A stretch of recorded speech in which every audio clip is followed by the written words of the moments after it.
Irmãos, aqui tem uma pergunta que prescruta a nossa alma. Que buscais? Que buscais? Sabe o que é curioso? É que Jesus não perguntou para eles quem vocês buscam, mas é o que buscais.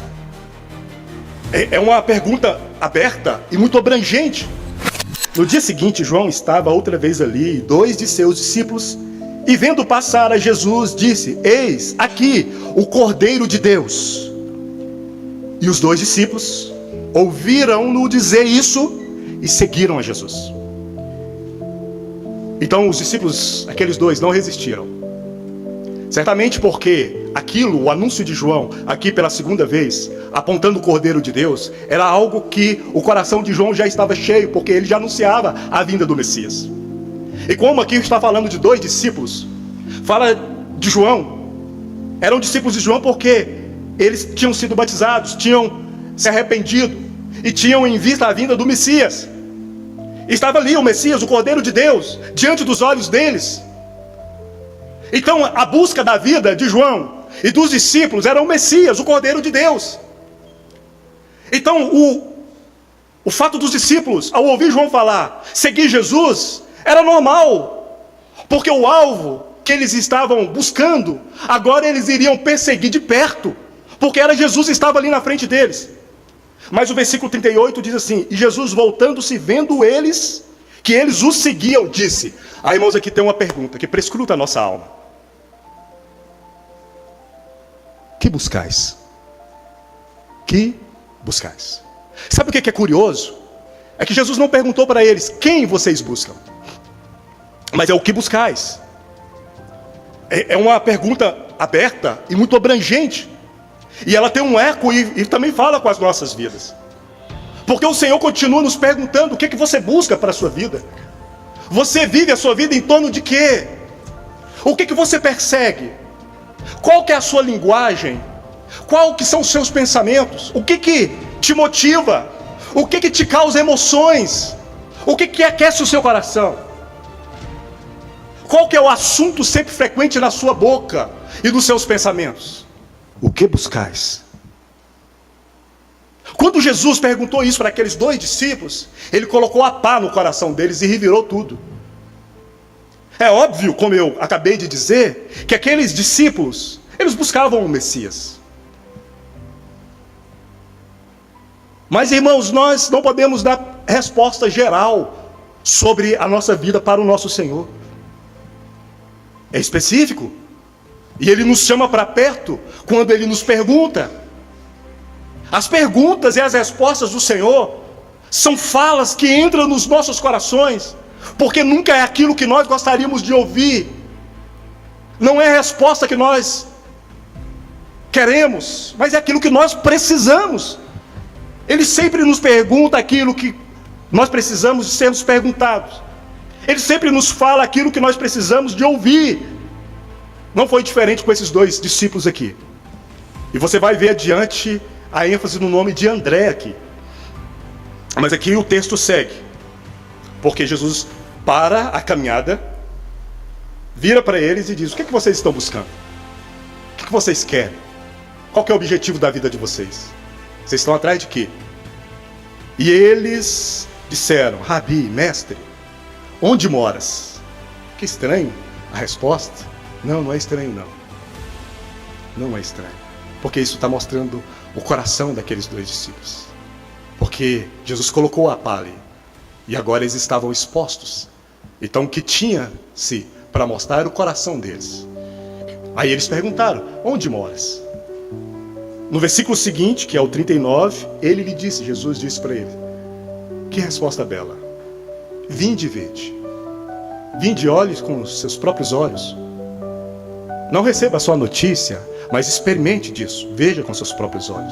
Participe disso. Venha vocês. Vamos. Né? Vamos. Mas eu me pergunto, por que os discípulos perguntaram a Jesus daquela forma? Onde moras? Né? Para uma pergunta de: o que buscais? É porque, irmãos, aqueles discípulos ali, André, o que eles estavam buscando não era só uma notícia, A notícia gloriosa e maravilhosa, eles já tinham ouvido de João. Esse aí é o Cordeiro. Tá aí o Cordeiro de Deus que vai tirar o pecado do mundo. Só que agora eles precisam de ir mais além. Não só viver da notícia e nem da informação. Eles precisariam de ter contato com a pessoa. O assunto da nossa vida com Jesus Cristo é um assunto pessoal. Não é um assunto de noticiários. Não é um assunto de recado. Irmãos, nós não estamos aqui te dando um recado ou te contando uma notícia.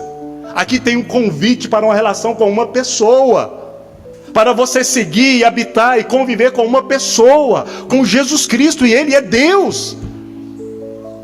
Essa pergunta do Senhor, ela reverbera nas nossas mentes, nos nossos corações de uma maneira muito profunda. Porque se você se olhar nesse momento à luz da palavra de Deus, qual que seria a resposta? Sua vida está em torno de quê?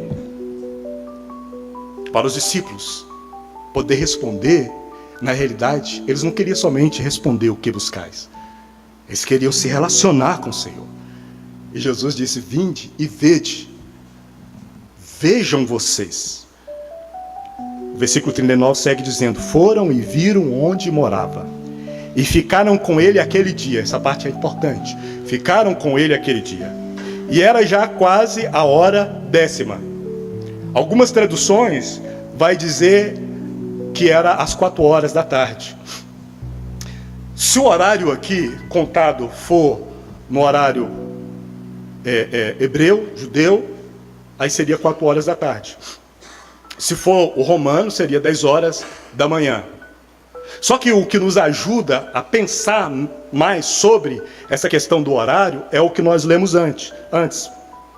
Viram onde morava e ficaram com ele todo aquele dia. Porque segundo o horário dos judeus, o dia terminava no pôr do sol. Então, se fosse 4 horas da tarde, eles iam ficar com Jesus 2 horas, 3 horas só. Mas eles ficaram todo o dia. Isso é interessante. Depois reflita sobre isso. E era já quase a hora 6ª. Então nós vemos aqui que eles foram para habitar com Jesus. Eu fico pensando, né? Nós não temos o registro, mas qual que foi o papo ali? Durante todo aquele dia. O que André perguntou e dialogou com o Senhor? Porque João já tinha falado que ele era o Cordeiro de Deus que tira o pecado do mundo. E isso na mente deles deve ter sido uma chave, mas também por outro lado um escândalo. Porque eles olhavam para aquele homem lá e, poxa vida, nós esperávamos um homem numa postura de um rei, montado num cavalo, será? Com toda a pompa imperial, já dominando os romanos e já vencendo todos os povos e já promovendo os judeus. Mas de repente tem aquele Jesus lá que é contra esse molde de esperança construído na época. Então o que eles dialogaram com o Senhor Jesus? O fato é, irmãos, que André estava diante da presença de Deus. E esse assunto para ele norteou a vida dele. Porque se você seguir lendo o texto, você vai ver que ele corre depois e vai e chama o irmão dele, Simão Pedro, e fala: olha, nós achamos o Messias. Nós achamos o Messias, bora lá. É como que se ele estivesse dizendo também: vinde e vede, eu vou te colocar na presença dele, vamos lá, eu vou te levar. Porque, irmãos, uma vez que nós desfrutamos de estarmos na presença do Senhor e tivemos a experiência de uma vez termos sido colocados na presença do Senhor, sabe o que continuará seguido nas nossas vidas? Colocar outros na presença do nosso próprio Senhor. Porque Ele é glorioso demais, e essa se torna uma atitude espontânea de admiração. Foi isso que André fez. O mais próximo dele era quem? Seu irmão. Então vou te levar e vou te colocar na presença. Vamos lá ver onde ele mora. Vamos lá. Na presença do Senhor, na comunhão com o Senhor. Que a nossa vida seja isso, irmãos. De viver na presença do Senhor, mas também de conduzir outros à presença do Senhor. Que o Senhor nos ajude nessas coisas.